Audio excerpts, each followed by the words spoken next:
Hello दोस्तों। और एक बात कहूँ, आज जो बात कहूँगी शायद हो सकता है बहुत लोगों को बुरी लगे, हो सकता है तो हमें माफ़ करिएगा। पर सिर्फ एक बात हम कह रहे हैं, अगर हो सके तो अप्लाई करने में कोई दिक्कत नहीं है ना। जैसे कि बहुत लोग, जैसे माँ लोग शादी करती है, बहुत लोगों के घरों में शादियाँ वगैरह होती है, तो बहुत लोग कहते हैं ना कि कुछ समय बीत जाता है तो ये बहू खराब आई है, ये बहू के कदम अच्छे नहीं हैं, इस बहू के आने के कारण घर में कलेश हो रहा है, झगड़े हो रहे हैं, घर बंटवारा हो गया है ना। ऐसे बहुत लोग कहते हैं और हमने सुना है, शायद आप लोग भी सुने होंगे। अक्सर ये सारे बातें होती हैं।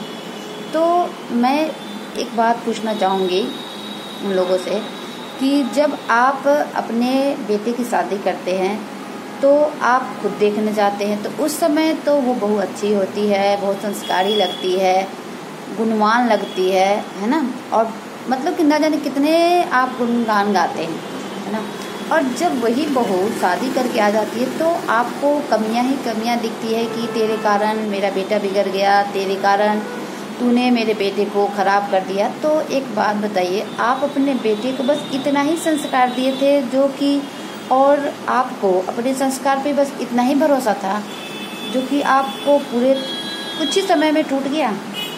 आपने ऐसे ही संस्कार दिए थे अपने बच्चों के? अगर हाँ तो बहुत कमज़ोर संस्कार था, या आपको अपने बच्चे पर विश्वास नहीं था, है ना। अगर होता तो आप ऐसा नहीं कहते। पहली बात तो कि आप भी एक औरत है ना, और एक माँ है, और आप ऐसे एक औरत होकर और दूसरी औरत के बारे में आप ऐसे बोलते हो कि ये अच्छा लक्षण नहीं है, इसने मेरे बेटे को ख़राब कर दिया, ये घर में आते कलेश कर रही है। तो कहीं ना कहीं इसके लिए तो एक कह सकते हैं ना कि एक औरत ही औरत की दुश्मन है ना। क्योंकि आप स्वयं ही तो जाते हो ना अपने बेटे की शादी करते हो, क्या धूमधाम से कितने खर्च करते हो, तो क्या आप उसमें जो बहू लाते हो वो बेकार लाते हो, रंग रूप में अच्छा नहीं होता, और ना जाने चुड़ैल क्या क्या लोग बोलते रहते हैं। वैसा अक्सर हमने गाँव वगैरह में सुनती हूँ, आप भी सुनते होंगे, तो लोग बोलते होंगे।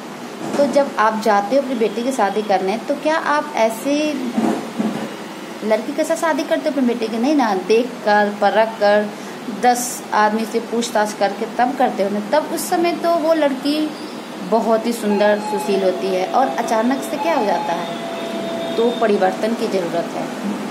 जब तक आप अपने अंदर बदलाव नहीं करोगे ना, तब तक वो बहू भी कहीं ना कहीं आपको एक्सेप्ट नहीं करेगी। अगर आपको अपने घर में सुख शांति चाहिए ना, तो आप समय दीजिए अपने बहू को, और आप उससे बैठाकर अपनी बेटी की तरह बात करिए, अपने घर के रीति रिवाज परंपरा को समझाइए, और निश्चित वो समझेगी। इसलिए हर रिश्ते में समय देना बहुत ज़रूरी है, और फ्रीडम भी थोड़ी बच्चों को देनी चाहिए ताकि वो अपना डिसीजन खुद ले सके।